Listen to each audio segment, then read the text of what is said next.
আসসালামু আলাইকুম বন্ধুরা, আশা করি ভালো আছেন। ইন্ডিয়ান এমপ্লয়িজ ইন বাংলাদেশ, ইন্ডিয়ার লোকজন আমাদের দেশে কাজ করতেছে। যে সংখ্যাটা শোনা যায় সেটা হচ্ছে প্রায় 2.6 মিলিয়ন, হুইচ ইজ 26 লক্ষের মতো। আমাদের এই ছোট্ট দেশে, ইন্ডিয়ার মতো দেশের 26 লাখ লোক কাজ করতেছে। 26 লাখ লোক আমাদের দেশে কাজ করে। এখন কেউ কেউ বলতে পারেন যে আমাদের দেশে দক্ষ শ্রমিক নেই বা দক্ষ লোকজন নেই ওই জায়গাগুলিতে কাজ করার জন্য। কমপ্লিটলি বুলশিট, কমপ্লিটলি একটা ফলস কথা। আপনি যখন এই কথা বলবেন, এটা ধরে নেবেন, আপনি নিজেও ধরে নেবেন যে এটা আপনি মিথ্যে বলতেছেন, পাবলিককে বোকা বানানোর চেষ্টা করতেছেন। আর যদি সত্যিকার অর্থেই দুই দুই 2% 1% পোস্ট, এমন কোনো প্রফেশনাল পজিশন আছে যেটা শর্টেজ থাকতে পারে, যদি থাকে, আপনারা তৈরি করছেন না কেন? ট্রেন্ড করছেন না কেন? নতুন ইনস্টিটিউট তৈরি করছেন না কেন? একটা ইনস্টিটিউট বানাতে কত সময় লাগে? একটা ইউনিভার্সিটি বানাইতে কত সময় লাগে? লাস্ট 15 ইয়ার্সে কয়টা public college, public university extension হয়েছে বা নতুন করে হয়েছে, বা একটা উদ্যোগ নিছেন? কোথায়? যদি নিড থাকে যে বিদেশি এমপ্লয়ি আমাদের এখানে আসতেই হচ্ছে, আমরা না এনে পারতেছি না, আমরা garments sector, textile sector, professional সেক্টরগুলি চালাতে পারছি না, তাহলে উদ্যোগ নিচ্ছেন না কেন? যে জায়গাগুলিতে শর্টেজ, সেই ইনস্টিটিউশন তৈরি হচ্ছে না কেন?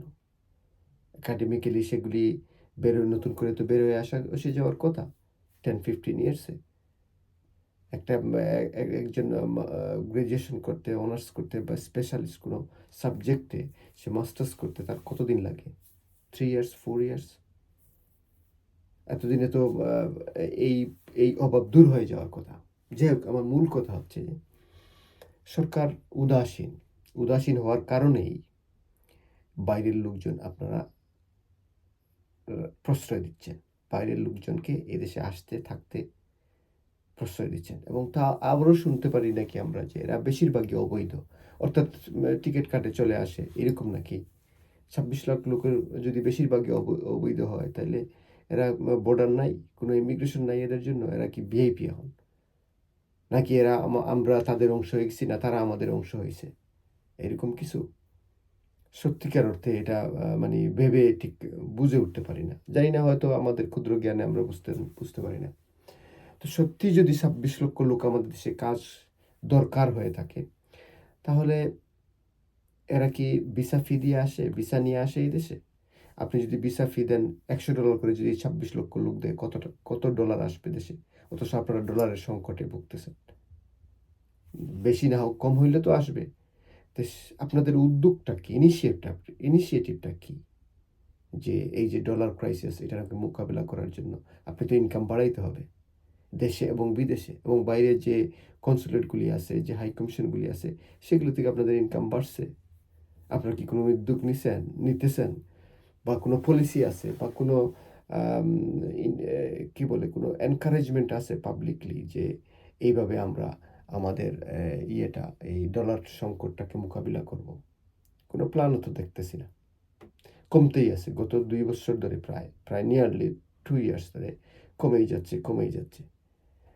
অথচ আপনারা একসময় চিৎকার চেঁচামেচি করলেন যে আমরা শ্রীলঙ্কার মতো হব না, কখনোই হব না, হওয়ার সুযোগ নাই। কিন্তু এটা তো একবারে নিকটে আমার মনে হচ্ছে। দেখেন, এই 26 লাখ যদি ইন এভারেজ 1 লাখ টাকা করে বেতন পায় বাংলাদেশে, আমি বিশ্বাস করি না এরা এর চেয়ে কম বেতন পায়। কারণ ইন্ডিয়া থেকে দেশে এসে 50-60 হাজার টাকার জন্য তো কাজ করার কথা না। তো 1 লাখ টাকা করে যদি এরা বেতন পায়, তাহলে প্রায় প্রায় 3 মিলিয়ন, তো কমই বেশি ধরেন 30 লাখের মতো সারা মাসে নিয়ে যাচ্ছে। বছরে কত? প্রায় 3 মিলিয়ন, কমই বেশি। এই 3 মিলিয়নকে আপনি ডলার দিয়ে 117 টাকা বা 115 টাকা দিয়ে আপনি ডিভাইড করে দেখেন, কত ডলার শুধু ইন্ডিয়াতে চলে যাচ্ছে, যেটা আমরা চাইলে কমাইতে পারতাম, আটকাইতে পারতাম। আবার ইন্ডিয়ার লোক যেই দেশে আসে, তারা যদি ভিসা নিয়ে আসে, সত্যিকার অর্থে ভিজিট ভিসা হোক বা ওয়ার্ক পারমিট হোক, 1 বছর হোক, 3 মাস হোক, 6 মাস হোক, একটা কন্ট্রাক্ট থাকবে। সেই কন্ট্রাক্ট নিয়ে আসবে, সে কতদিন এই দেশে থাকবে, কতদিন কাজ করবে, সে অনুযায়ী সে ভিসা ফি দিবে। 100 পাউন্ড, 200 পাউন্ড, 300 পাউন্ড, বা সরি, ডলার। $100, $200, $300, তাহলে তো এটা কি রিজার্ভের যোগ হতো না? এটা কি এক্সট্রা ইনকাম হইতো না আপনাদের? বুঝতে পারি না। দেশ চালাচ্ছেন আপনারা। হয়তো আমরা আমাদের জ্ঞানই সীমিত, আমরা আপনাদেরকে বুঝতে পারতেছি না। অথবা আপনারা you guys are so dumbass. আপনাদের ন্যূনতম কোনো প্ল্যান নাই। You haven't got any plan. আপনারা জাস্ট স্যুট-কুট পরে সরকারি পয়সা বা ট্যাক্সের টাকা খরচ করে, পাবলিকের টাকা খরচ করে এই গাড়ি নিয়ে, পুলিশ নিয়ে ঘুরে বেড়াচ্ছেন। এই করতেছেন আপনারা, আর কিছু না। যাই হোক, আশা করি আপনাদের শুভবুদ্ধির উদয় হবে এবং বিষয়টা খেয়াল করবেন। খোদা হাফেজ। God bless Bangladesh.